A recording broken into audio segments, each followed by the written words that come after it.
আমাদের দেশে বিয়ের আগে অর্থাৎ সামাজিক স্বীকৃতি পাওয়ার আগে যৌন মিলনের বিধান নেই, তবে পশ্চিমা দেশগুলোতে এর ব্যতিক্রম।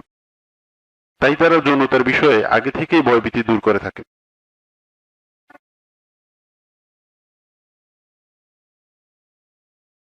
আমাদের দেশের বেশিরভাগ নারী পুরুষের প্রথম যৌন মিলন স্বাভাবিকভাবে সুখকর হয় না, কারণ যৌন জীবনে তাদের বিচরণ এটিই প্রথম।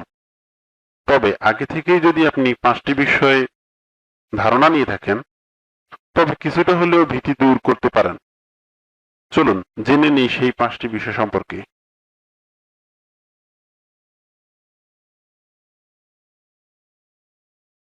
1. প্রথম যৌন মিলনে ভয় পাওয়ার কিছুই নেই। যেহেতু এটা আপনার প্রথম মিলন, তাই মনে করবেন না যে আপনার পারফরম্যান্স ভালো হতে হবে। তবে একথা সত্য যে আপনি যদি বেশি নার্ভাস ফিল করেন, তাহলে পারফরম্যান্স নিশ্চিত খারাপ হবে। তাই মনে জোর রাখুন, নিজেকে আগে থেকেই প্রস্তুত করে নিন।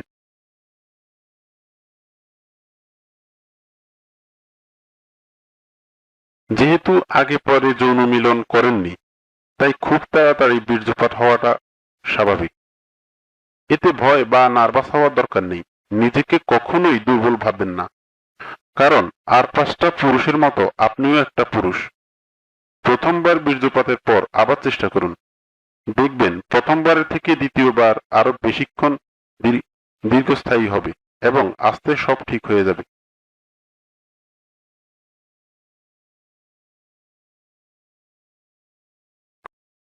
আগের থেকে প্রস্তুতি নিয়ে নিন।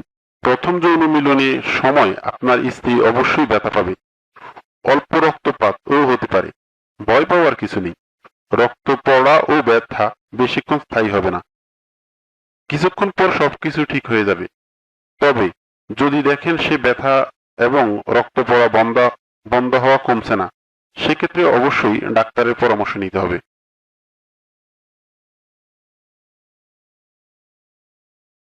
বিশেষ করে পুরুষ সঙ্গী একটু খেয়াল রাখেন, যদি আপনার সঙ্গিনীরও এটি প্রথম যৌন মিলন, তবে যৌনিতে জোরাজুরি করবেন না। সঙ্গীকে খুব বেশি আদর করে উত্তেজিত করুন। উত্তেজিত হলে যৌনিতা পিচ্ছিল হয়ে যাবে, তখন খুব সহজেই যৌন মিলন ঘটাতে পারবেন। প্রথম যৌন মিলনে অধিকাংশ নারীর অর্গাজম নাও হতে পারে। এ বিষয়ে বিস্ময়ের কিছু নেই। আস্তে আস্তে এটি ঠিক। Please subscribe our channel. Thank you. Please subscribe our channel. Thank you.